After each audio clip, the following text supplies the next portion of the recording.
Old Sneelock. Welcome to another episode of Old Sneelock's Workshop. Today we're going to talk about tools. This is going to be an ongoing series, so expect to see these about once a week. What we have here is a Tilley R55 radiant heater. I picked it up in the antique store. I have places that I'm calling antique stores that aren't necessarily antique stores, but it makes it simpler rather than trying to define each one of them individually. This little nifty thing is a kerosene-fueled radiant heater. And similar to the way a Coleman lamp works, not the same, but similar to the way a Coleman lamp works, it has a vaporizing tube and a nozzle that has multiple holes in the bottom of it, and the holes allow it to spray kerosene fumes down into this wire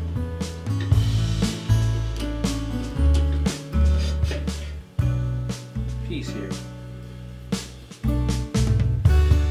This is supposed to be higher up. There. Wants to hold that wire in place. I went on the internet and found information about this. It's a cool thing. It's made in England. This one is about 1950, between 1950 and 1960. I haven't defined anything closer than that. If you know anything about them, let me know. Put a comment in, or put a note in the comments below. I love reading them. When I originally looked at it, I thought, oh, that's a Coleman, because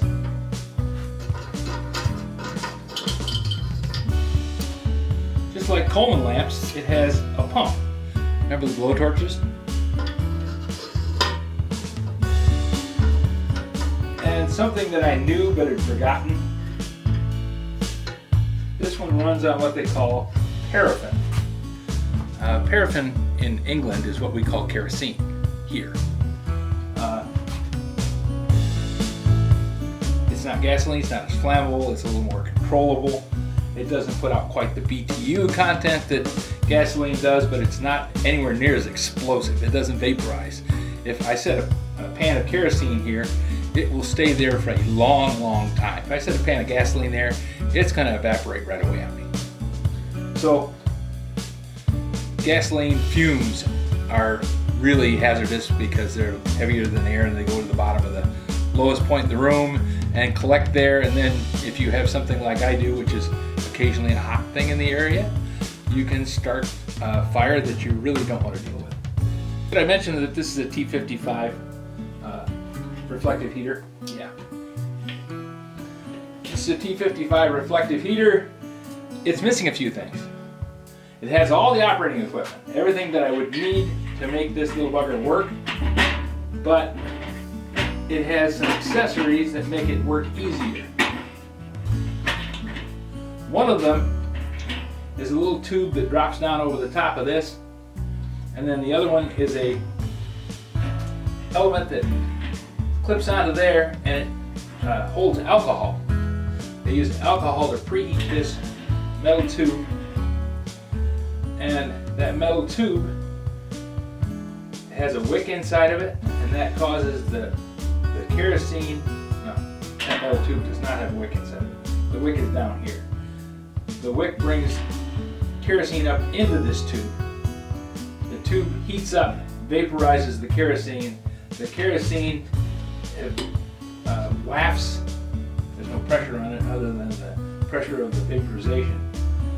Kind of drifts out of the bottom of this burner head and catches fire, and it burns inside the metal screen. The metal screen acts as the heating element. The flame itself is not very radiant, but by heating the looks to be stainless steel wire screen, the stainless steel wire screen glows bright orange, and that generates the infrared heat that puts the heat out into the room. The reflector is there to direct the heat away from the unit and point it towards the area that you want it to be in. Now, I'm thinking somebody used this improperly because it's got a lot of black soot on it. Black soot means that it's burning too rich. Don't know what the cause of that was. It did have a note on it that said it did not work. So I'm thinking if they're saying it didn't work, it's because they didn't know what to do. Actually lights fairly easily if you have a good working unit. Don't know if this one works or not. It's just something that I picked up. So this is my next project in the, and I always try and have 3 projects going so that when one gets close to completion, or if I have a stopping point, I have to check a camera. Where was I? Oh yes. I like to have 3 projects going at once.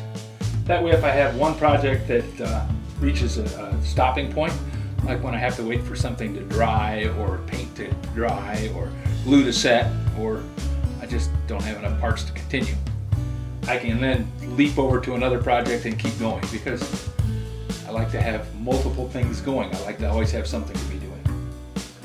So this is my yesterday antique store find. Oh, it's not all of it though. There's another one.